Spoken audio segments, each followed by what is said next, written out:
Namaskar. A warm welcome to World News, an Indian perspective on All India Radio. This is R.S. Raghu bringing glimpses of major developments of the day from across the globe. The headlines. India's Prime Minister tells Canadian investors India is a lucrative investment destination backed by reforms and ease of doing business. Kamala Harris calls Trump administration's handling of COVID-19 devoid of a plan. Mike Pence accuses the Democrats of plagiarizing the Republican strategy.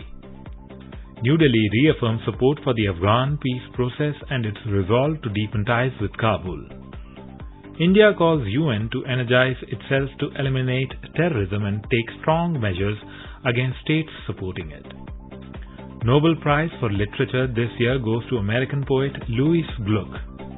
And in tennis, Poland's Iga Swiatek to face American Sofia Kenin in women's single finals at French Open.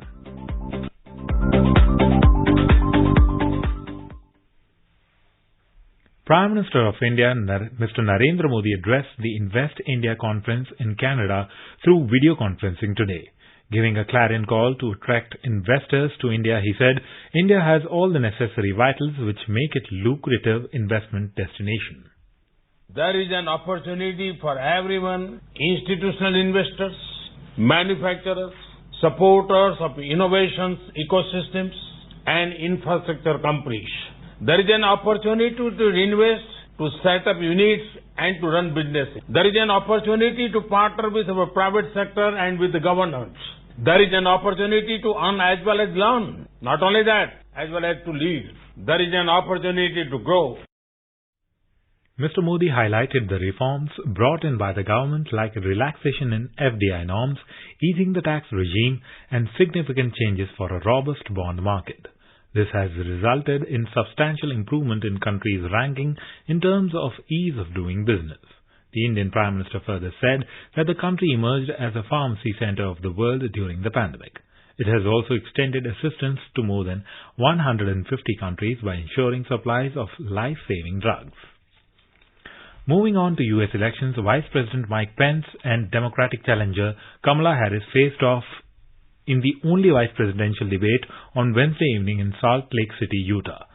The debate touched upon issues including handling of the COVID-19 pandemic, development of a vaccine, economic recovery, taxes, law and order, among others. Harris launched a scathing attack on Vice President Pence, who leads the president's coronavirus task force.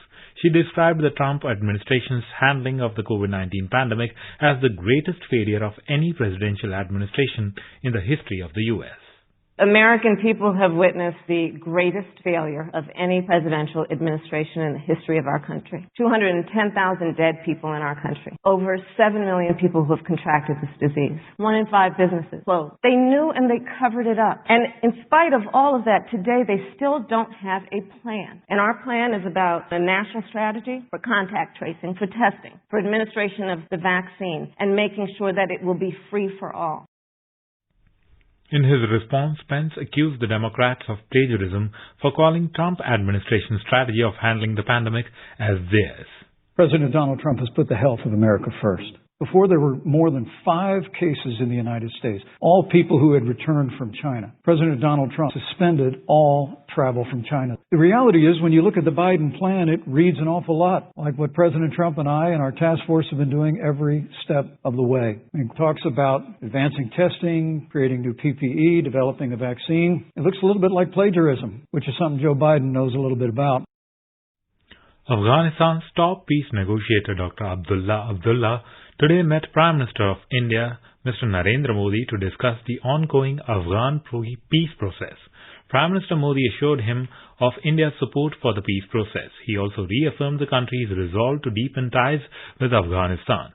Dr. Abdullah is in Delhi on a 5-day visit to build a regional consensus and support for the Afghan peace process. Yesterday, he held extensive talks with the Indian National Security Advisor Ajit Doval. India has been supporting a national peace and reconciliation process which is Afghan-led, Afghan-owned and Afghan-controlled. On September 12th, an Indian delegation attended the inaugural ceremony of the intra-Afghan negotiations in Doha, while External Affairs Minister Dr. S. Jaishankar joined it through video conference. This is All India Radio giving you the world news.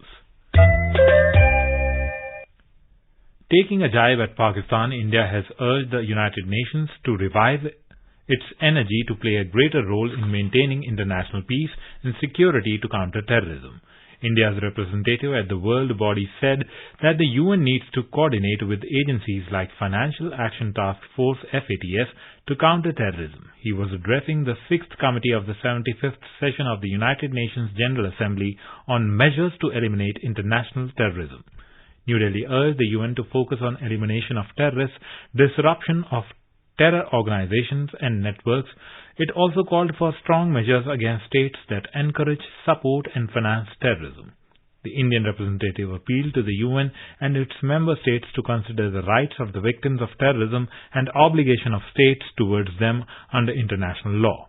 India also highlighted the importance for an early finalization of the Comprehensive Convention Against International Terrorism at the UN. Armenian Prime Minister Nikol Pashinyan has called on the international community to act decisively and recognize the independence of Nagorno-Karabakh. He said, will stop the humanitarian disaster and escalation of the conflict. The fighting on the contact line in Karabakh began on 27th of September. Armenia and Azerbaijan have accused each other of shelling peaceful settlements in the conflict zone. Russia, US and France have called to end the clashes and begin negotiations without preconditions. Meanwhile, Turkey has stated that it will provide Azerbaijan with any support it requests. The New Development Bank, also known as BRICS Bank, has approved infrastructure projects worth $741 million in India. This includes a loan of $500 million for the Delhi-Ghaziabad-Meerut Regional Rapid Transit System project and $241 million for Mumbai Metro Rail Line 6 project. More details in this report filed by Prasar Bharati special correspondent from Beijing. The project is expected to reduce congestion in Delhi by providing fast commute between Delhi and Meerut. Once completed, it will provide a big fillip to urbanization in the hinterland. Mumbai Metro Rail Line 6 will provide much-needed rail-based connectivity between the western and eastern suburbs of Mumbai. Anshuman Mishra for World News, All India Radio, Beijing. The 2020 Nobel Prize for Literature has been awarded to American poet Louise Gluck, a professor at Yale University. Gluck made her debut in 1968 with her collection titled Firstborn. She is seen as one of the most prominent poets and essayists in American contemporary literature. Now let us take a look at the coronavirus updates from around the world. According to WHO data, the number of infected cases has crossed 35.89 million worldwide. Germany saw the biggest single-day rise in new cases on Thursday since April. In India, Prime Minister Narendra Modi launched a campaign on COVID-19 appropriate behavior on Thursday in view of the upcoming festive season. He appealed to the countrymen to unite against coronavirus and rigorously practice precautionary measures to fight the pandemic. Meanwhile, with over 5.82 million recoveries, India's COVID-19 recovery rate reached 85.25. Moving on to sports, in French Open tennis, Poland's Iga Świątek would face American Sofia Kenin in women's singles finals. Earlier, Świątek moved into the women's doubles semifinals with N. Merika from US. In athletics, Ugandan Joshua Cheptegei smashed the men's 10,000 meters world record by clocking a stunning 26 minutes 11.02 seconds.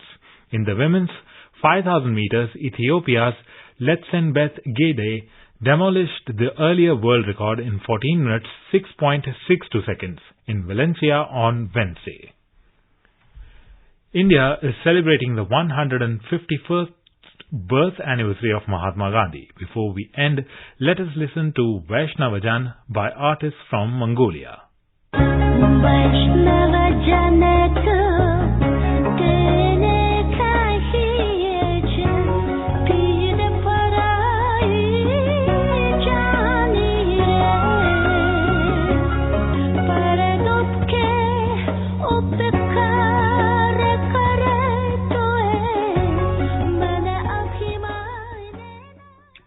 And with that, we end this bulletin. See you at the same time tomorrow with the next edition of World News.